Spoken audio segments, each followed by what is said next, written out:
Hello everyone. In today's video, we are going to learn how to factory reset your Frameo digital frame in 2026. So in order to do this, first of all, you need to go to the frame screen. Afterwards, you just have to look for the settings icon or the gear icon. When you are inside the settings, the options are going to look something like this. Now, among these options, I want you to click on this particular option that says backup and restore. So when you are inside backup and restore, you just have to simply look for the option of a reset. Now, as soon as you click on the option of a reset, you will be asked for confirmation. So you just have to simply select that and you will be able to basically reset your frame. Now you can also reset it via the Frameo application.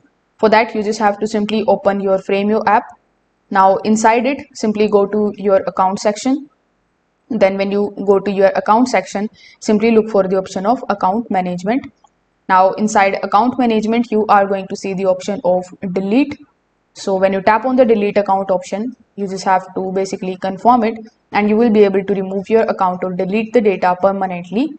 So if this video helped you out, make sure that you like this video and subscribe to the channel. Thanks for watching.